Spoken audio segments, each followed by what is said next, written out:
What's going on, everybody? This is TigerWarEagle14. Welcome to the TigerWarEagle14 show. Obviously, Uncle Lou's doing his show right now, so I thought I'd go on the air and probably do my own show real quick as well. A lot to get to. We got, let's see, Darius Slayton, obviously, is transferring from Auburn to Ohio State. And then you got Justin Fields from Georgia. That's what Uncle Lou's been talking about right now. He is going to the Buckeyes of Ohio State. And, of course, more. I'll answer your comments as well. Then talk about the live stream for the national championship game that night, for Monday night. Of course, if you want to join in, the live stream watch party will begin at 6:45 Central Time. The game's at 7 o'clock, so 6:45 Central Time. I'll be going on the air so we can get everybody coming into the comment section, get their final thoughts on the championship game prediction, and then Alabama comes and battles it for the national championship. We'll get to the national championship news as well. You know, obviously tickets are dropping prices, or prices are being dropped on tickets. There's been fans that are complaining about travel, the planes, the flight costs, hotel fees. Look, I'm gonna get to that, but first I'm gonna put my take on that. Look, for years I've been seeing Bama fans go wherever Alabama goes for the national championship. I thought about the fans when they were going to Arizona a couple years ago when they played Clemson. I was thinking about those that went over to Pasadena 10 years ago to watch Alabama and Texas play at the Rose Bowl. That's a long way, and yet a lot of them were going. Of course, obviously, other fans are saying, "I don't want to go because it's a liberal state." I understand that, but the fact is, you got to go where the team goes. You're loyal. It don't matter how much prices are. I thought Bama fans were loyal, and I think they are loyal. They are very loyal. Heck, I got a friend of mine. He's going to Santa Clara. Heck, my grandmother. I'm watching her house. I'm actually at her house right now because, you know, she left for Nashville because that's where my uncle lives. Her and my uncle are going out to Santa Clara tomorrow to go to Santa Clara to watch Alabama play Clemson in the national championship game. So I mean, and of course there's gonna be fans who are gonna be like, I don't want to go because, you know, I'm loyal to my team and everything, and I'm gonna watch it from my home. I mean, sure, there's gonna be some people at, you know, bars in Birmingham or Mobile or Tuscaloosa at this Irish pub or whatever it is over there, and of course Huntsville, any big city that's in Alabama, they're probably gonna have a watch party for sure. We're gonna get to that. Obviously, we're gonna start with Darius Slayton declaring for the NFL draft. I'm gonna go ahead and read his little quote thing right here. Of course, this is credit to Auburn.247sports.com. This quote was made from Darius Slayton from his Instagram account. These past 4 years at Auburn have been the best of my life, he posted on Instagram. I am proud to be an Auburn Tiger and forever thankful for my time at Auburn. With that said, after speaking with my family and giving this decision a lot of thought and consideration, I have decided to forego my senior year of football to declare for the NFL draft. I feel like this is the best decision for me. I would like to take a moment to thank the Auburn family for supporting me and my teammates over the last 4 years. It has been a great experience, and I will forever be grateful to Auburn, Coach Malzahn, and all the coaches here for giving me the chance to play football at this outstanding university. I will carry the relationships and the bonds that I have built with my teammates on with me for the rest of my life. Well, Darius Slayton, I say good luck to you, buddy. My thoughts on that, I mean, there were rumors that he was going to go into the NFL draft. I'm okay with it. I mean, if that's where he wants to go, that's good. I mean, you know, good luck to you, man. I had nothing bad to say about him. He's probably going to be one of the best wide receivers to remember. Of course, 89. I can't remember who number 89 was for Auburn in 2010. This was like 9 years ago, so I have no idea. I forgot who the guy's name was. Unless somehow later on in the show it'll pop in my head and I'll be like, oh my God, that was his name. Let's see. Obviously, receivers, great receivers. Not West Bottom. Cody Burns, tight end. There's some great names of guys who catch footballs up and down the field. Obviously, Jarrett Stidham, he is going pro, obviously. So I had some mixed emotions about him this year, but I say good luck to him. But I don't know if him going pro now is going to make things better for him. So I say good luck to him. And, of course, Darius Slayton. Next on our headlines, Justin Fields, which was just reported on ESPN by Mark Schlabach at 12:32 Central Time.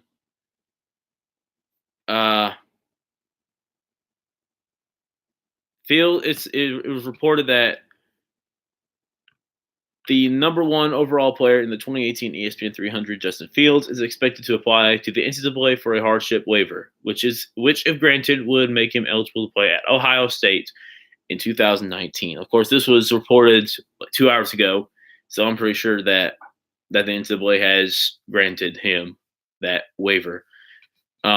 Fields has reportedly hired Atlanta-based attorney Thomas Mars, who successfully helped Michigan quarterback Shea Patterson and 5 other former Ole Miss players to obtain hardship waivers after the Rebels received a bowl ban for the second consecutive year this season. Fields from Harrison High School in Kennesaw, Georgia, completed 27 of 39 passes for 328 yards with 4 touchdowns and 0 interceptions in 12 games this year. He was used sporadically throughout games, with much of his action coming in mop-up duty, but unfortunately did not get to play in Georgia's 28-21 loss to Texas in the All-State Sugar Bowl on New Year's Day. So that's the news on Justin Fields transferring, going toward Ohio State. Jake Fromm will be entrenched as the starting quarterback for the University of Georgia Bulldogs. So, of course, let me see what other hot topics we got. National Championship, obviously, I'll go ahead and pull that up. Again, live streaming for the National Championship will be on this channel at 6:45 Central Time. I'm going to give it 15-minute, 6:45. The game will begin at 7 o'clock Central Time. So what I'm going to do is start the live stream 15 minutes early before 7 o'clock so that I can get everybody coming into this, get their predictions in. And of course, I want to talk about this right now. I want to see if we can get Uncle Lou to this channel. I'm sure most of you are probably on his live stream right now on his show. Him talking about Justin Fields transferring, obviously. But if by any chance we need to get this guy on my channel, and I did say on there that this would be a milestone for my channel because, and I'm going to give him a shout out. I'll say, go ahead and subscribe to this guy. He's at 17,000 subscribers, which is obviously way overloaded than me. So 17,000 just the other day, it was like 16,000. So good. Congratulations, Uncle Lou. 17,000 subscribers. It's been a long time coming for you, buddy. Hopefully the future is bright for you as well as 2019. Also keep him in your prayers. Of course, the other day he lost his mom. So just keep him and his family in your prayers. Okay, here we go. With that out of the way, we got the college football playoff being played in Santa Clara, but according to SBNation.com, the headline reads, "Behold, Santa Clara, the worst national championship venue available. The people in charge put college football's biggest game in a shrine to blandness on the side of the country opposite the teams who are good at college football." Basically what that means, Alabama and Clemson are coming in from this deep south and are flying out to the West Coast. Look, this is just how they started this a couple of years ago. When the playoff was formatted, when it was formed, they had the sites announced. Santa Clara, I believe, was in the first ballot, or in the first round of ballots, and obviously won. So 2019 belongs to Santa Clara. And now fans want to complain. You knew this was going to happen. You knew this game was going to Santa Clara. It has no friends, and everyone hates it. No one should feel bad about this. Try to befriend it. or defend it. Levi's Stadium deserves to eat lunch by itself crying. Good Lord. By the way, this page is written by Spencer Hall. Getting there is bad. Levi's sits in a full Levi's Stadium. I guess he's saying the short for Levi's. This is Jeans, sponsor of Levi's Stadium. Sits in a full hour in traffic away from San Francisco, just at the southern point of the bay. That looks like the tapering business end of the lower intestine. Jesus, the traffic is appropriately craptacular. Hey, if you haven't seen craptacular if you haven't seen Los Angeles. So I've never been to either cities, but I promise you, I've seen the traffic in LA. It's awful. The traffic is appropriately craptacular on a good day, and the parking around the stadium is limited and expensive. Playing there is bad. This is mostly because of the cursed turf, a surface openly reviled by visiting teams. In 2000, here's some bad moments, for example. In 2015, Ravens kicker Justin Tucker fell into a mini sinkhole on a field goal attempt. I've never seen that. Obviously, because 49ers games are blacked out down here, so I want to find that. In 2016, in the Super Bowl, after both the Broncos and Panthers struggled to find the right cleats for it, during the Super Bowl, Denver cornerback Aqib Talib called it, quote, terrible. Pete Carroll, Seattle Seahawks head coach and former Southern California Trojan head coach, called it, quote, lousy last month, over 4 years after the stadium's debut. This stadium is so young, but is now receiving bad reviews. And there was one video I saw the other day where fans are forced to sit in the hot sun of Levi Stadium. I mean, they want a new stadium. They got a new stadium. Enjoy it. Nope, you're just going to damn complain. Watching football there is bad. By the way, it was all because they wanted shade. And of course, in that game, I can't remember what it was. I think it was the Panthers. Yeah, the Panthers. They gave the fans sunscreen and a bottle of water or towels or whatever, and they still complain. I mean, look, it's your fault you want a new stadium. You got a new stadium, and you better enjoy it. I don't care if you're sunburnt. You got to be loyal to your team. I know the 49ers quote, by the way, forever faithful. And, I mean, I'm not a 49ers fan, but I'm just saying that's what it says. Anyway, watching football there is bad. Atmosphere is non-existent as the massive Borg-like block of hermetically sealed luxury suites dominates one side of the stadium in the afternoon. The glass fronts of the suites reflect sun into the cheap seats across the way. Basically, what that means, fans are going into the press box or the suites more than what they're doing outside, because obviously suites have air conditioning. Trust me, hey, I'm not gonna lie, I love suites. Okay, but every now and then I love to sit out in the in the sun watching football. I did it at the Music City Bowl, which I'm going to upload a video of that later on, or my photos of the Music City Bowl, Auburn and Purdue. And by the way, I got to get to my final thoughts on that on this season, which I'll do later on. When it isn't a $1 billion microwave that slow roasts half its patrons, Levi Stadium has all the character of a freshly built county prison. For some reason, the national championship will be played there. Why? There are some solid guesses. The Pac-12 title game venue is within leisurely driving distance of the Pac-12's extremely expensive headquarters in downtown San Francisco, which is, again, is about an hour, depending on traffic, away from Levi Stadium. It's reasonable to guess that Conference Commissioner Larry Scott's lobbying, combined with the 49ers desperately trying to book events and offering a boatload of perks and incentives, which included the Super Bowl, landed the game. Excuse me. In a rotation likely to be heavy on southeastern cities like Miami, Houston, New Orleans, which will host the championship next year, and Atlanta, which hosted the title game last year, putting a title game in the Pac-12 country or in Pac-12 country seemed only fair, or seemed fair. That only explains why the people in charge of the playoff might have done it, not why a sane person concerned with actually putting on a good game might have. There are 2 West Coast sites in the rotation up to 2025: Santa Clara Monday night, Los Angeles in 2023. Los Angeles has a long, vibrant college football history. One of its top venues, the Rose Bowl, and it generally supports at least one of its teams. Southern Cal, it's mostly Southern Cal. It's hosted other big college football things before and did so well.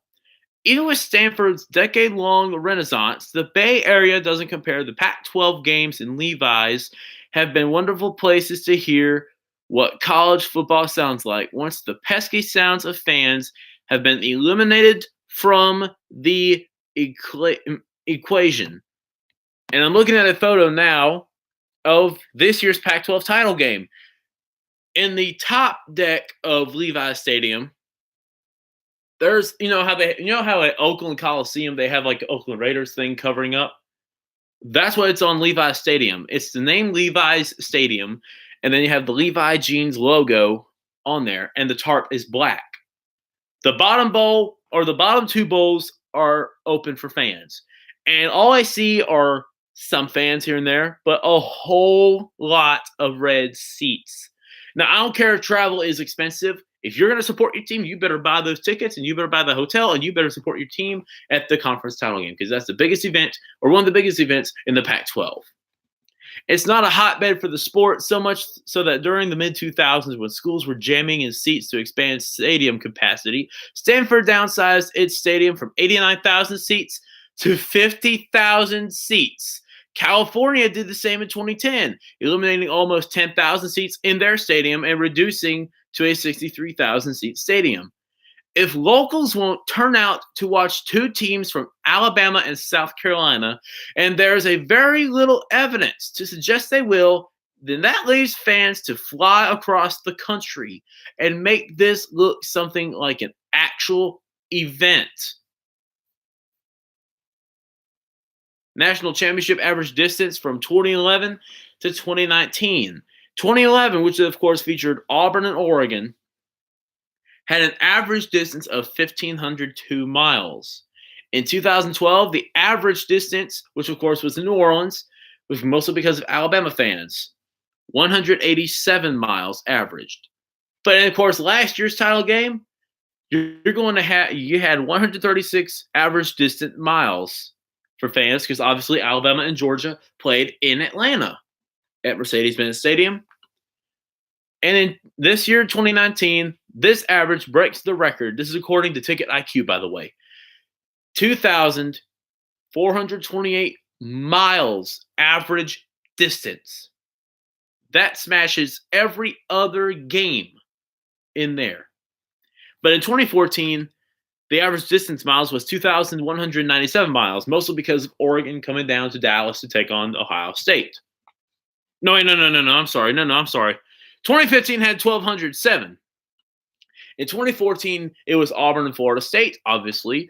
2,197 miles, mostly because of, obviously, both of the schools. Auburn and Florida State. Florida State in Tallahassee, and Auburn in Auburn, Alabama.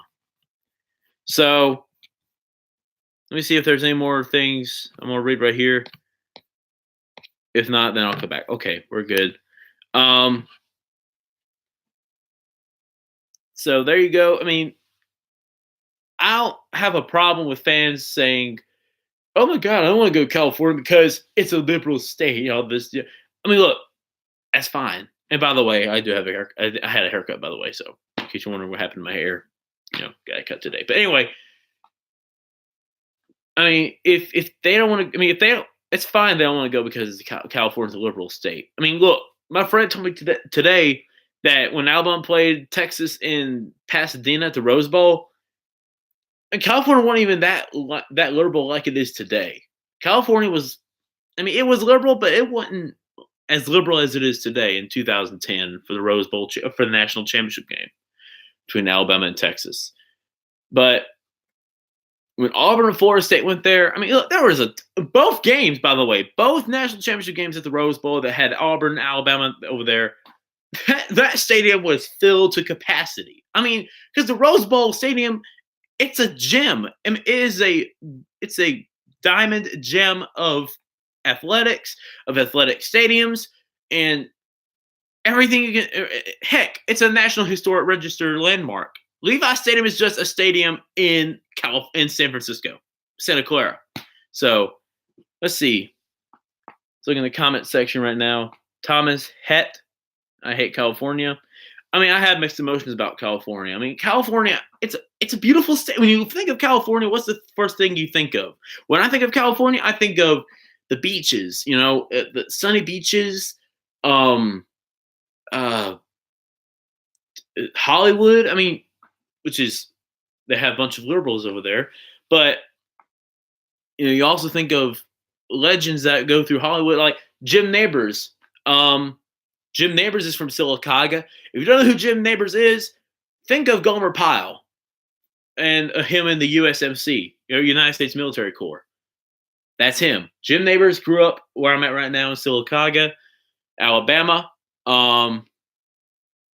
And he's a big name around this state. Went to the University of Alabama, then he decided he wanted to go into acting. And he went over to Andy Griffith's show, and then he had his own show called Gomer Pyle USMC. But anyway, but nowadays when I think of California, I mean, sometimes I do think of the beaches and the the people there.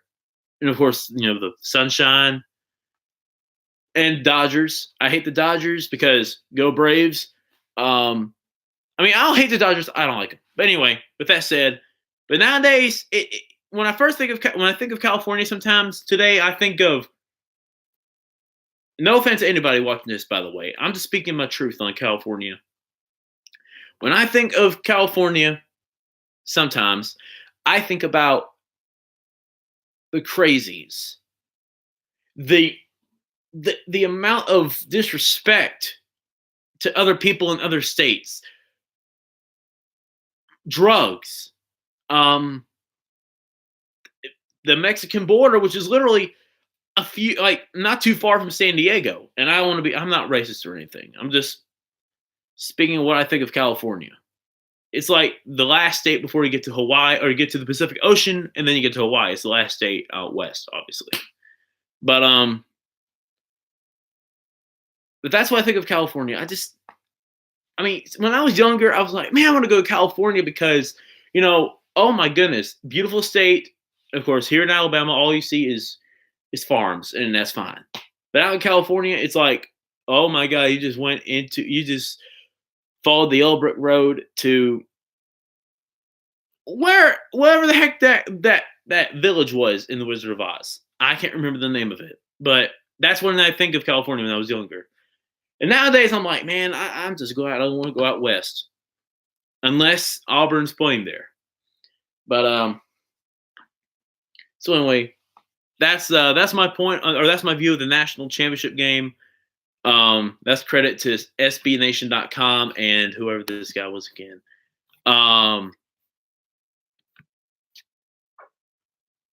Spencer Hall.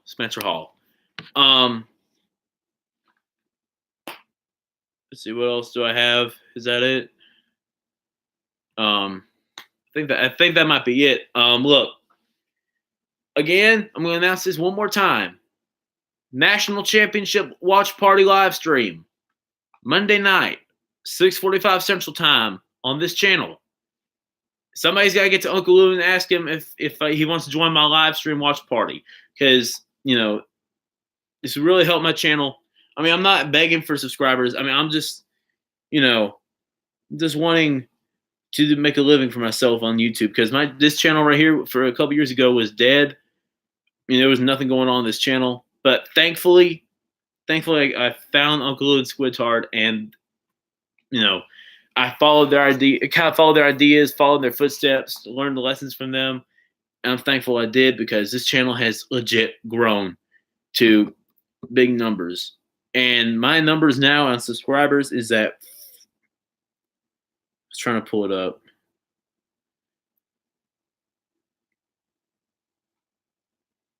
This internet's slow. Okay. 477 subscribers. We are literally 20 subscribers away from 500. That's a great start to getting to 1,000 subscribers.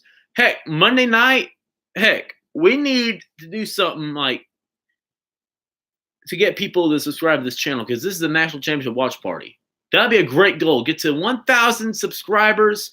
Get as high as we can to get to 1,000. If we can't get to 10, if we can't get to 1,000, then on Monday night, if we get as close to like 900, that's fine. I'll take that any day.